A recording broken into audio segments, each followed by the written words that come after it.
Assalamualaikum warahmatullahi wabarakatuh. Bismillahirrahmanirrahim. La yasukul khairu illallah. Dengan menyebut asma Allah, apapun atas kehendak Allah. La yasukul khairu, tidak ada yang membimbing kepada kebaikan illallah, kecuali hanya Allah. Bismillahirrahmanirrahim. La yasukul su'a illallah. Dengan menyebut asma Allah, apapun atas kehendak Allah. La yasukul su'a, tidak ada yang menginginkan dari keburukan illallah, kecuali hanya Allah. Bismillahirrahmanirrahim. Ma kana min ni'matin fa min Allah. Dengan menyebut asma Allah, ma kana min ni'matin, setiap kenikmatan yang ada fa min Allah adalah anugerah dari Allah. Bismillahirrahmanirrahim. La haula wa la quwwata illa billah. Dengan menyebut asma Allah, apapun atas kehendak Allah. La haula wa la quwwata, tidak ada upaya dan daya illa billah, kecuali dengan pertolongan Allah. Alhamdulillah rabbil alamin, hamdan nashkuruhu bil lisan wa nashkuruhu bil jalan wa nashkuruhu bil arkan. Tiga syarat seorang mukmin dinyatakan sempurna: bersyukur pada Allah Tuhan semesta alam, bersyukur dengan lisan, bersyukur dengan hati keyakinan, dan bersyukur dengan amal perbuatan. Allahumma sholli ala sayyidina Muhammad al-fatih lima ughliqa wal khatim lima sabaq nasiril haqqi bil haqq wal hadi ila siratal mustaqim wa ala alihi wa sahbihi haqqa qadrihi wa miqdaril azim. Shalawat wa salam dan kepada Nabi Muhammad SAW, sang pembuka segala kebaikan, penutup dari para rasul dan nabi, serta membimbing umat menuju siratal mustaqim, jalan para nabi dan rasul, kaum siddiqin, syuhada dan sholihin.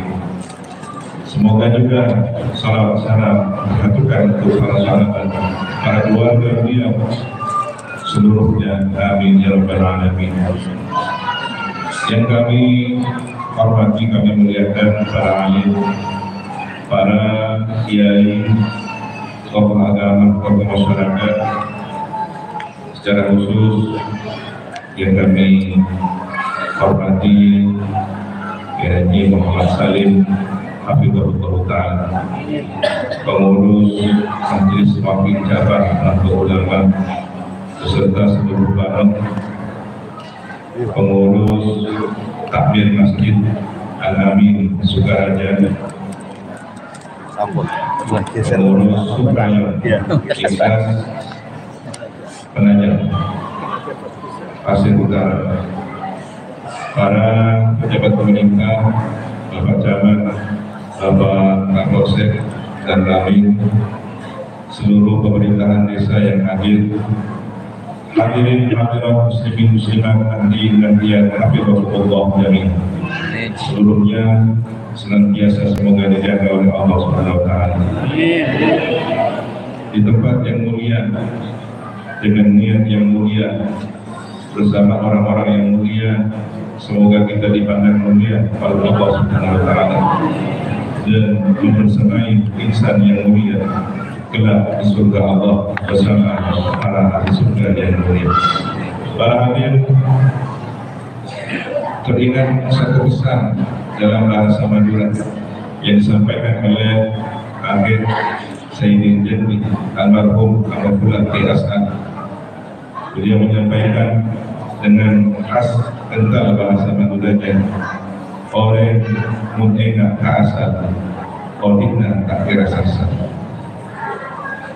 Kalau kita terjemahkan dalam bahasa Indonesia, orang sehingga keasal, manusia yang mengingat dari mana dia berasal.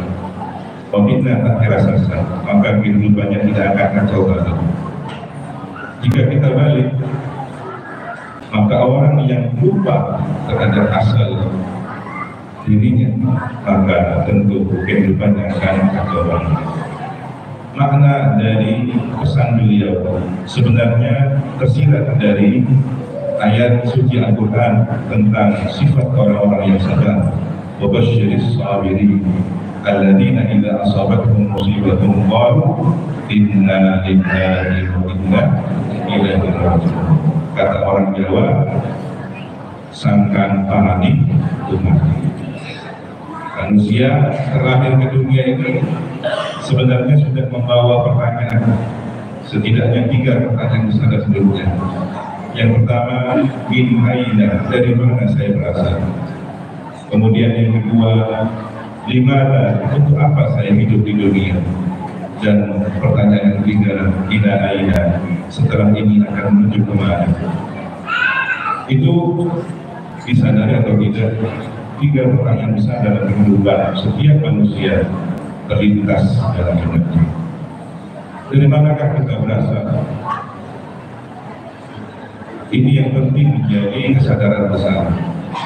Setiap manusia pasti berasal dari kedua orang tuanya.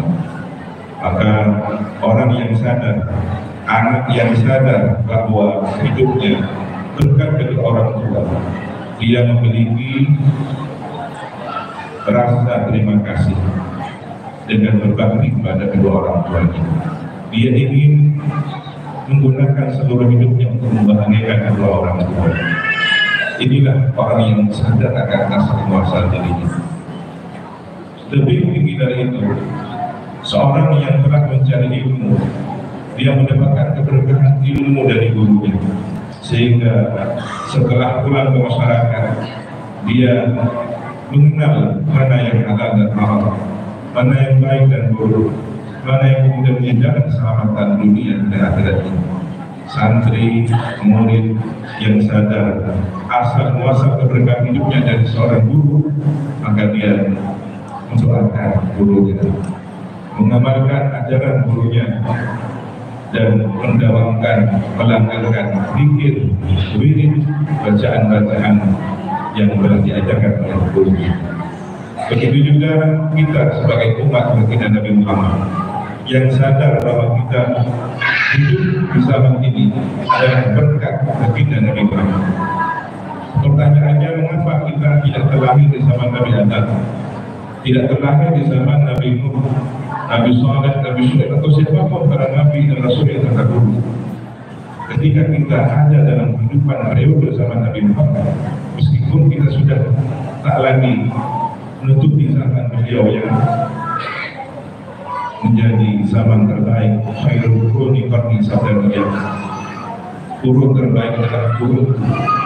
Kita sudah di akhir zaman, kita sudah 15 abad seperti kalau beliau, tapi kita dianugerahi iman dan Islam. Maka umat yang sadar bahwa setiap kebaikan yang kita rasakan, setiap nikmat yang kita rasakan, ada jasa besar baginda Nabi Muhammad SAW. Kita bisa melaksanakan ibadah, mengenal Allah, mengikuti ajaran-ajaran beliau, baginda Nabi Muhammad SAW. Pasti di sana ada jasa besar beliau. Maka umat yang sadar bahwa segala kebaikan yang berasal dari baginda Nabi, dia akan berbakti pada Nabi, dia akan membuat Nabi ridha, dia akan membuat Nabi senang. Bukankah meskipun beliau telah meninggalkan kita, tapi beliau telah pernah bersabda, "Uridat alaihi a'malu ummati", diperlihatkan amal umatku, hasanuha wa sayyi'uha, kebaikannya dan keburukannya. Jadi sepeninggal wafat Nabi, Allah mengutus malaikat untuk melaporkan secara langsung aktivitas umatnya. Bahkan Nabi bersabda, aku menyaksikan, aku mengetahui ketika seorang umat membersihkan jalan, ada batu yang membahayakan orang berlalu-lalu, ada duri misalkan, orang ini kemudian menyingkirkannya. Amalan yang sekecil ini, yang mungkin dipandang rendah oleh sebagai orang, tersampaikan pada Nabi, dan Nabi juga Nabi senang. Bagaimana dengan orang yang telah menyingkirkan segala kesulitan bagi orang lain? Bagaimana orang yang telah memudahkan jalan hidup orang lain? Maka betapa bahagianya Nabi, betapa ridhonya Nabi. Begitu juga Nabi bersabda bahwa beliau mengetahui atas laporan malaikat ketika seseorang meludah di masjid, tidak dibersihkan. Beliau sedih. Apakah yang kecil tapi kubur sampai benar? Bagaimana dengan orang yang kemudian meludah kata-kata kotor kepada umatnya, meludah kata-kata kebencian kepada saudaranya? Bagaimana kemudian ketika membuat resah, membuat fitnah, membuat gaduh umat Nabi, maka itu beliau lebih sedih dengan umatnya. Dalam sabda yang lain, hayati khairun lakum wa mamati khairun lakum, kehidupanku baik untuk kalian, kematianku baik untuk kalian. Sahabat bertanya, ketika engkau hidup ya Rasulullah, kebaikan tentu kami rasakan karena para sahabat menyaksikan keberadaan Nabi. Tapi para sahabat bertanya, apa kebaikan setelah wafatnya?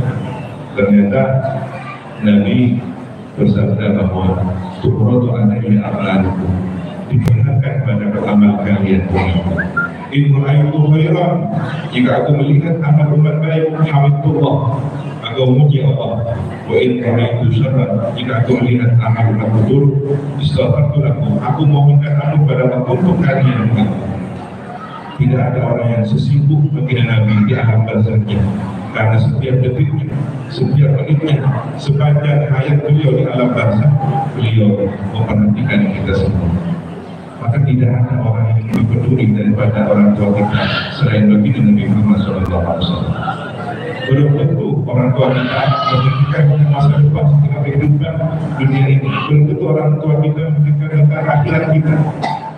Tetapi Nabi meminta umatnya tidak hanya di dunia, tetapi di alam barzah hingga di akhirat ini.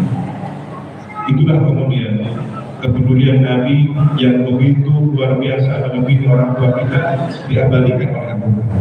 Laqad ja'akum rasulun min anfusikum azizun 'alaihi ma 'anittum harisun 'alaikum bil mu'minina raufur rahim. Maka kita yang sadar sebagai umat Nabi Muhammad SAW tentu harus berusaha membuat beliau bahagia, membuat beliau ridha, dan puncaknya kita sebagai insan, makhluk yang tercipta, pasti tentunya harus sadar bahwa kita tercipta memiliki satu tujuan. Mengapa kita tidak tercipta sebagai makhluk yang lain? Tentu bukan pepohonan, bebatuan, pegunungan.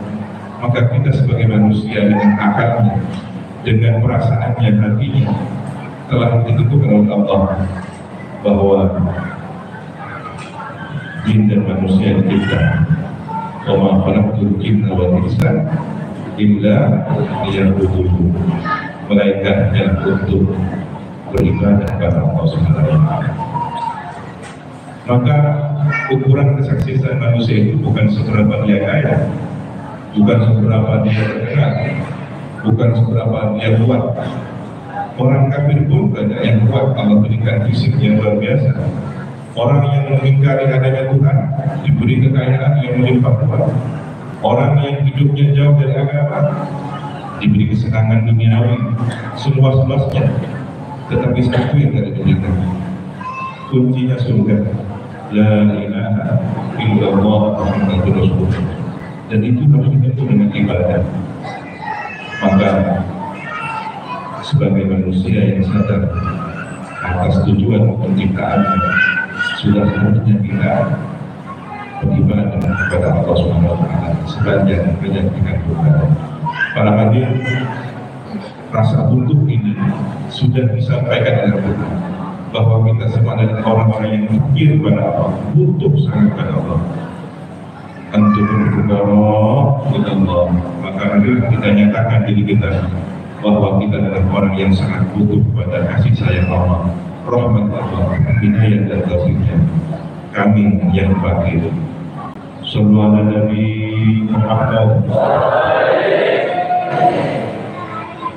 Ya hujratan rahmat jamal Muhammadin hawaihi kariman sayyidan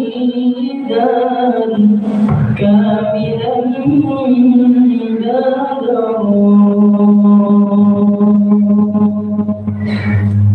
Allahu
Siang malam 24 jam kita sudah diingatkan setiap lima waktu.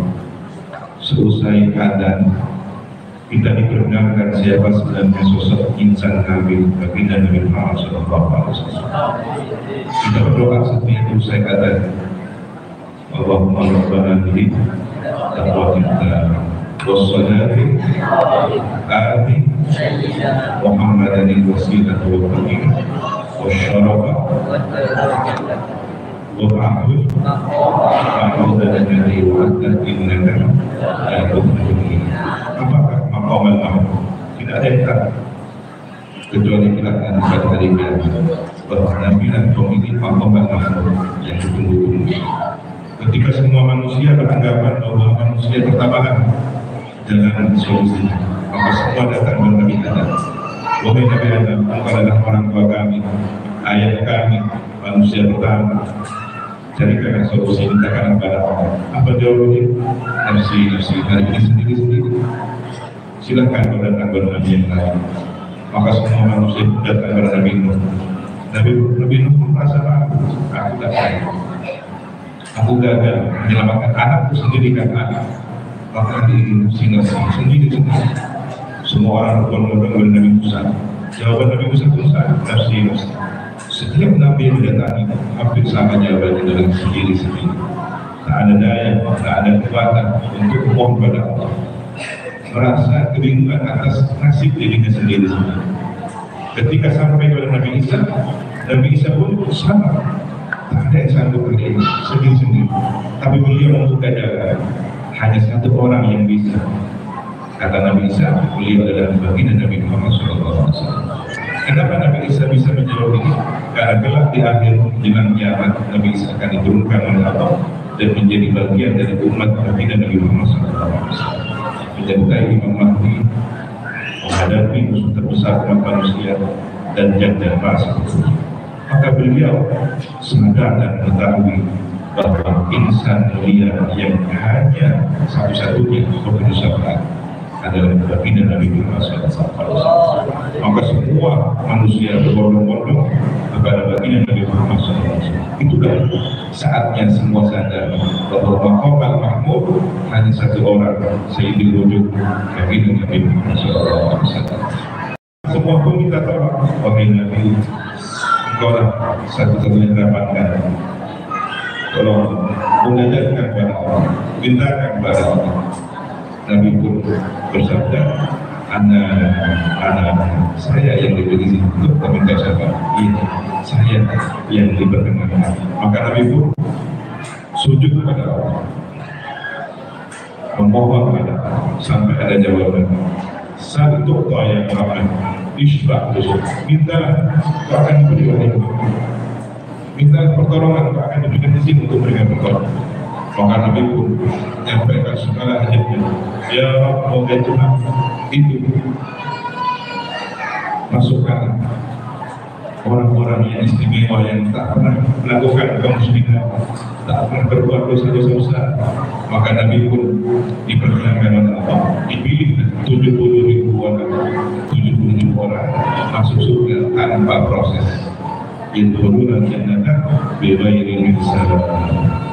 Ditanya oleh Allah, apa takwa ya Muhammad? Sudah cukup ditolong? Kurang ya Rabb, minta lagi.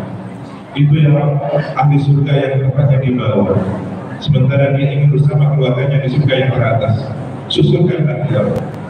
Ada suami tak bersama istrinya, ada istri tak bersama suaminya, ada leluhur datuk-datuk yang saleh-saleh tak bersama anak cucunya, ada anak cucu yang baik-baik tak bersama yang leluhurnya. Maka kemudian mereka yang surganya di bawah dinaikkan oleh Allah berkah syafaat Nabi Muhammad SAW, kumpul bersama keluarganya yang di surga teratas. Alhamdulillah bihim dzurriyyatahum wa ma alatnahum min amalihim min syai'. Ini berkat syafaat Nabi. Ditanya kepada Allah, apakah Nabi Muhammad cukup ditolong? Kurang ya. Sal tuqta isbah bentar lagi. Ini peristiwanya belum terjadi. Peristiwa ini kelak di hari kiamat, tetapi informasi peristiwa ini sudah disebut oleh Al-Quran. Di mana? Dalam firman Allah, wa al-akhiratu khairul laka minal ula wa la sawfa yu'tika rabbuka fatarda. Sampai engkau minta terus. Maka Nabi pun bersujud dan meminta kepada Allah, ya Rabb, ada orang penghuni A'raf, suatu lembah yang dibatasi oleh tembok panjang tinggi. Mereka tak diizinkan masuk surga, tapi juga tak masuk neraka. Kenapa? Amal ibadahnya bermasalah, amalnya di dunia bermasalah, setengah. Maka tak kunjung ada keputusan. Mereka ingin masuk surga. Setiap ada orang yang di surga, mereka kemudian mengucapkan Assalamualaikum, Assalamualaikum. Kenapa? Tergiur dan ingin diajak ke surga, tapi tak diizinkan. Maka berkat syafaat Nabi berdoa, ya Rabb, kasihan ashabul a'raf, kasihanilah mereka penduduk A'raf, susulkan masukkan mereka ke surga. Ya Rabb, berkat syafaat Nabi ashabul a'raf masuk surga. Alhamdulillah. Apakah kau yang Muhammad cukup? Kata dia, belum ya. Aku dikabari dari umatku ada orang-orang yang berbuat dosa besar dari umatku. Mereka punya hubungan tali persaudaraan denganku, punya nasab yang mulia denganku, tapi mungkin tergelincir lisannya, tergelincir akidahnya. Mungkin ada yang pernah menjanji sahabat Nabi, mungkin ada yang pernah menjanji keluarga Nabi, mungkin ada yang pernah menjanji para wali-wali Allah, para kaum Nabi. Dosa-dosa besar mereka ini dibela oleh Nabi untuk diampuni. Setelah proses yang menyulitkan, setelah hancurnya perasaan kekecewaan yang mendalam, itulah sisaan mereka.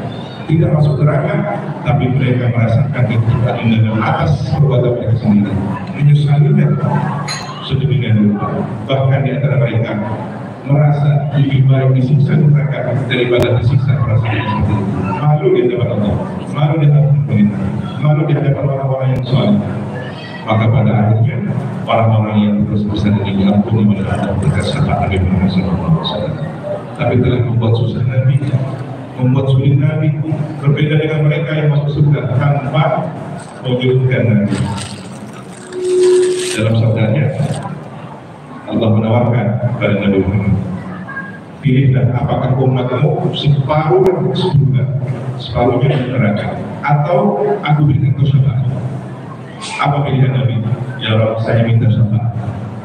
Kenapa Nabi memilih syafaat? Dengan syafaat beliau berharap seluruh umat yang berbeda. Tapi mengapa kemudian masih ada yang terakhir masuk neraka? Umat Nabi masuk neraka. Mereka orang-orang beriman. Kita tidak bicara orang yang kafir. Karena orang kafir sudah jelas, nasnya sudah jelas. Khalidina fiha abada, di neraka selamanya. Tapi ini ada khardalin sebiji sawi kecil, ada iman, orang mengucapkan kalimat syahadat, kalimat bermantra yang luar biasa. Dan mereka ini adalah orang yang pernah berbuat dosa besar di dunia, mungkin pernah durhaka kepada orang tuanya, sampai akhirnya orang tuanya tidak bertobat, maka matinya seluruh batinnya, tak bertobat pada Allah. Mungkin dia pernah berzina, mungkin dia pernah berjudi, membunuh orang, sihir, mungkin dia pernah rentenir riba, dan matinya tak bertaubat, maka dia membawa dosa-dosa besar tak diampuni hingga harus ditebus di neraka. Inilah yang dibilang oleh Nabi. Jangan bagaimana terus besar apa dosa-dosanya, mereka masih ada iman di dalam diri. Angkatlah dari neraka, angkatlah mereka dari neraka berkat syafaat Nabi Muhammad. Pada akhirnya setelah mereka sekian lama tersiksa di neraka, merasakan kepedihan neraka, diangkat oleh Allah Subhanahu wa Ta'ala. Sebelum masuk surga, orang-orang yang telah mengalami siksaan penderitaan panjang di neraka dibersihkan mandi di aliran sungai di luar surga. Mereka disambut berkat syafaat Nabi, berkat para mereka, doa orang-orang mukmin. Pada akhirnya mereka masuk surga, dipulihkan kesehatannya, tulangnya yang hancur, dagingnya yang remuk, semua ketika selamat mengalami siksaan neraka berkat mandi di sungai yang istimewa itu, mereka menjadi pulih kembali, disambutkan masuk ke surga Allah berkat syafaat Nabi Muhammad SAW.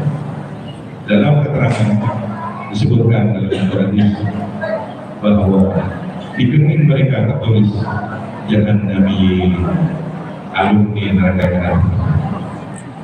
Tentu kita tak berharap menjadi alumni neraka Nabi. Kita berharap menjadi orang yang husnul khatimah. Bahkan kita berharap yadkhulul jannata bighairi hisab, masuk surga tanpa proses yang sulit. Amin.